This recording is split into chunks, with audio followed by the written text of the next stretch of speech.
సతీ అనే దురాచారాన్ని అప్పుడున్న బ్రిటిష్ ప్రభుత్వం లార్డ్ బెంటింక్ ఆయన దాన్ని ఆ రోజుతోటి ఏమంటారు బ్యాన్ చేశారు.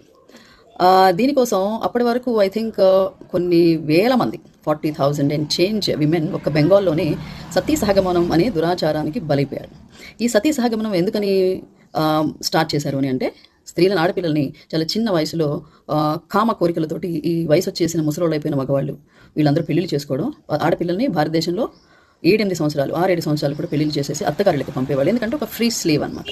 పైసా ఖర్చు పెట్టకుండా ఇంటి పని చేయించుకుని ఒక స్లేవ్ కొట్టినా తిట్టినా అక్కడే చచ్చిపోవాలి అత్తగారింట్లో అని చెప్పి అలాంటి ఘోరమైన ఇంపోజిషన్స్ చేసి ఆడపిల్లల్ని వేరే దేశాల్లోనేమో స్లేవ్స్గా కొనుక్కొని వెళ్ళిపోయేవాళ్ళు. భారతదేశంలో స్లేవ్గా కొనుక్కుంటూ కూడా లేదు. పెళ్ళి అనే పేరుతోటి ఎంతటి నీచుడికైనా కూడా కట్టుబెట్టేసి దురాచారం ఉంది. ఆ దురాచారాల వల్ల ఈ మగవాళ్ళందరూ వాళ్ళు ముసలోళ్ళు అయిపోయి చచ్చిపోతే ఈ విధవని ఏం చేయాలి, ఈ విధవ కనుక ఇలాగే, ఎందుకంటే వయసులో ఉన్న విధవ కదా, ముసలిది కాదు, వయసులో ఉన్న విధవ ఇతర మగవాళ్ళకి అట్రాక్షన్కి కారణమవుతుంది, వేరే కుంపలు తీస్తుంది. ఈ విధవల్ని కనుక మగవాళ్ళు వాళ్ళతో కనుక శారీరక సంబంధం పెట్టుకుంటే మన కులం యొక్క పవిత్రత ఆ కులాల ఆడవాళ్ళకి ఆ విధవల ద్వారా వెళ్ళిపోయి వర్ణ సంకరణం జరిగిపోతుందని చెప్పి ఈ ఆడవాళ్ళని బతకనివ్వకూడదని చెప్పేసి వాళ్ళని నిలువున భర్తతో పాటే చితిలోకి నెట్టేసి, అమ్మాయి ఏడుస్తుంటే దీన్ని ఒక స్త్రీలట ఇష్టపడి ఈ దురాచారాన్ని కొనసాగించారు, ఇష్టపడ్డారని కూడా ఈ దేశంలో ప్రబుద్ధులు కొంతమంది రాసుకొచ్చారు. ఇప్పటికీ కూడా నమ్ముతారు కూడా. అందుకే మరి నిజంగా స్త్రీలను దేవతలుగా కొనియాడి గౌరవించే దేశం అయితే కనుక అలాంటి సాంప్రదాయాలు ఇక్కడ ఉంటే కనుక మరి నిన్నటి రోజుని దేశం అంతా సెలబ్రేట్ చేసుకోవాలి కదా. 4th డిసెంబర్ని ఆడవాళ్ళకి గుర్తు చేసి ఈ రోజు మీ మీద ఇంత ఘోరమైన అమానుషాలు బ్యాన్ అవి ఆగిపోయినాయి అని చెప్పి మీరందరూ సెలబ్రేట్ చేసుకోండి అని చెప్పాల్సింది. ఈ రోజు కూడా అలాంటి ఒక రోజుని సెలబ్రేట్ చేసింది ఇక్కడ లేదు. సో మేళ తాళాలతోటి గొప్ప ఊరేగింపులతోటి ఆమెకి అరుపులు కేకలు ఏడుపులు వినపడకుండా చితిలోకి నెట్టిపడేసేసి ఆమెను కర్రలతోటి ఆ చితి నుంచి పైకి రాకుండా నొక్కేసేసి అలాగా భయంకరంగా ఆడవాళ్ళని చంపారు. దేశవ్యాప్తంగా లక్షల మంది ఆడవాళ్ళు ఈ దురాచారానికి బలైపోయారు. మరి ఒక క్వశ్చన్ అడుగుతాను.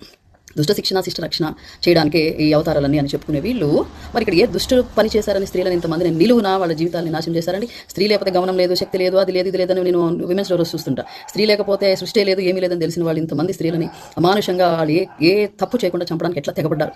ఆ రోజుల్లో లార్డ్ బెంటింగ్ జనరల్, అప్పుడున్న జనరల్, ఆయన దీన్ని ఇంప్లిమెంటేషన్కి తెచ్చారు.